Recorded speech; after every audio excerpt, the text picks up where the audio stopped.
The U.S. Senate race in Ohio is a tight one between Republican J.D. Vance and Democratic Congressman Tim Ryan.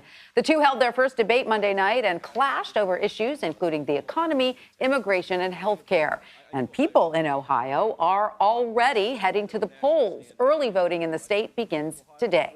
Let's bring in CBS News political director Finn Gomez for more on this race. Finn, great to see you. Morning. You know, great suit, Finn. I know you're looking very sharp. Yeah. Finn, Thanks, you know, guys. as you heard, Senate candidate Tim Ryan is adamant about not needing the president to stump for him in Ohio.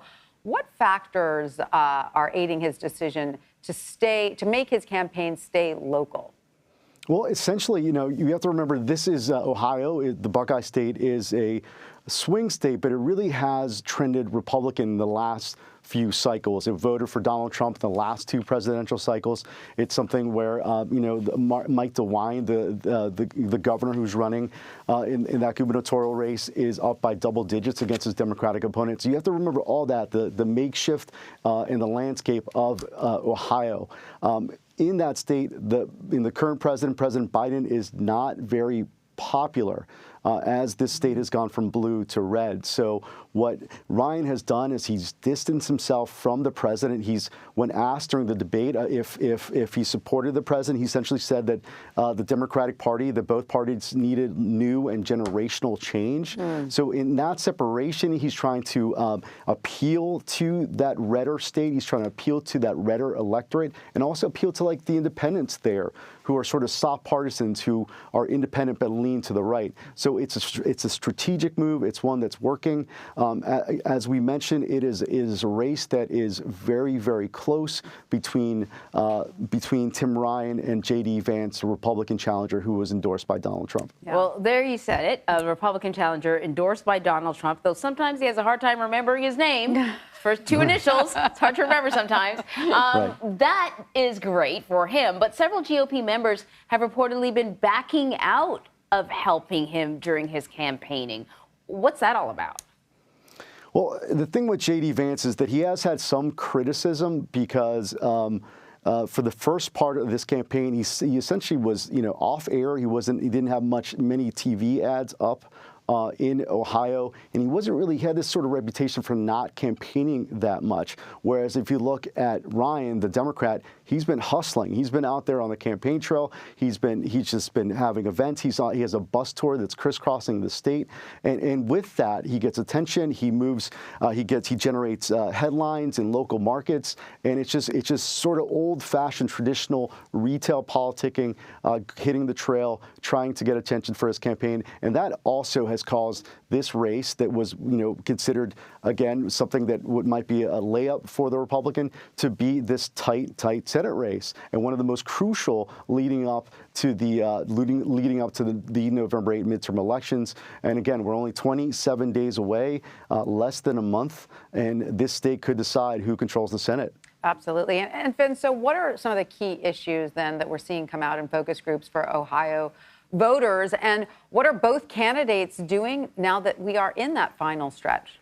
Well, one of the major issues in Ohio is the economy, as it is across the country and across the political landscape. Ohio is been hit hard by the economy, inflation. Remember, this is a Rust Belt state where the working class demographic is very important. The next debate in this Ohio Senate race will be in Youngstown, Ohio. It's like this crucial epicenter of this blue collar demographic that is, again, very important in Ohio. And so by the economy, and both sides have been focused on the economy and on these important economic issues.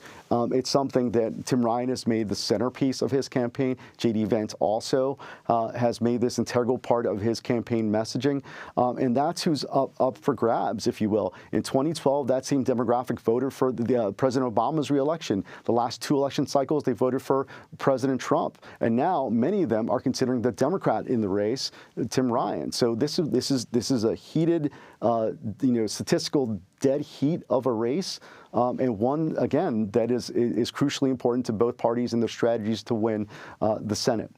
So listen, Finn, before we let you go, it is Sure. Hispanic Heritage Month. You've been actually working on a special project. Can you tell us about it? I've been helping with our great race and cultural unit here at CBS.